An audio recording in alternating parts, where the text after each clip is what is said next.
stratégie que nous lançons aujourd'hui, des transformations commerciales créées à travers l'APE de l'Afrique de l'Ouest et l'Union européenne dans des réalités pour les petites et moyennes entreprises, et notamment pour les hommes et les femmes, et beaucoup de jeunes dans ces pays qui travaillent. Je crois que les Ivoiriens peuvent regarder le futur avec espoir. L'économie ivoirienne affiche des résultats économiques encourageants.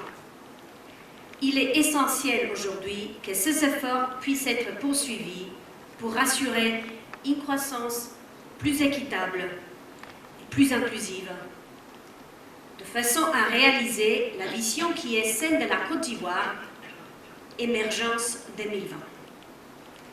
Le commerce extérieur, un des piliers de l'économie ivoirienne, joue un rôle moteur dans cette dynamique.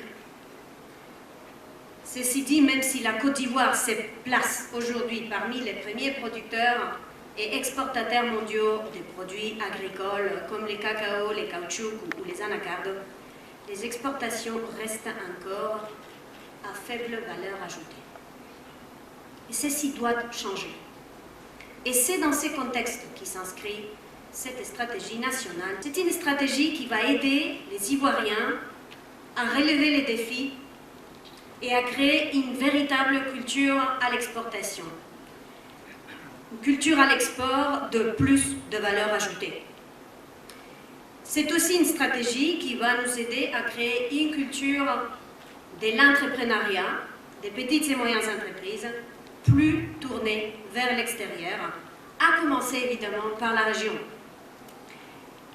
C'est enfin une stratégie qui va aider à la création, à la formulation d'une politique de commerce que je vais appeler 2.0, plus tournée vers les services. Ceci va permettre d'intégrer cette dimension fondamentale des services dans tous les aspects de la production.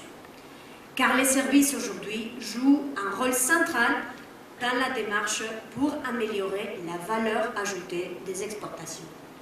Il s'agit du transport, c'est la logistique, c'est l'emballage, c'est la finance, c'est l'assurance, c'est le tourisme avec tous les liens qui sont créés avec des industries dans le pays et bien d'autres encore. Permettez-moi de parler avec un exemple très concret. Dans la formulation de cette stratégie, qui a été les résultats d'un dialogue public-privé que je vais saluer très chaleureusement, parce que c'est comme cela qu'on peut formuler des stratégies qui auraient un succès, il y a eu un chef d'une jeune pousse qui nous a raconté son histoire.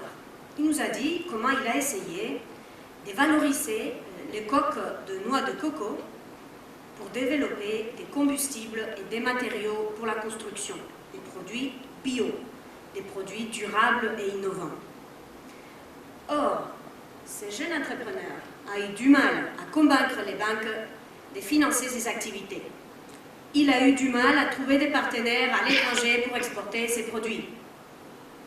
Ce qui illustre les difficultés à pérenniser l'innovation et à obtenir les financements nécessaires pour développer les activités des petites et moyennes entreprises ou la manque d'accompagnement des institutions d'appui au commerce dans la recherche des partenaires commerciaux.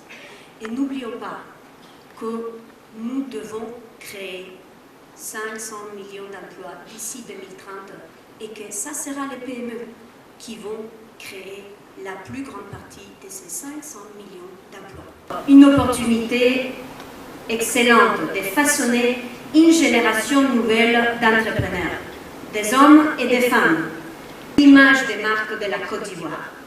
Mais pour y arriver, il est essentiel de commencer dès aujourd'hui la mise en œuvre de recommandations du Conseil national des exportations, qui est la pièce fondamentale pour le pilotage de la mise en œuvre de cette stratégie. Enfin, je voudrais souligner et remercier le rôle de l'Union européenne pour son soutien déterminé, son soutien actif dans l'élaboration de cette stratégie et dans la mise en œuvre du PACIR dans son ensemble.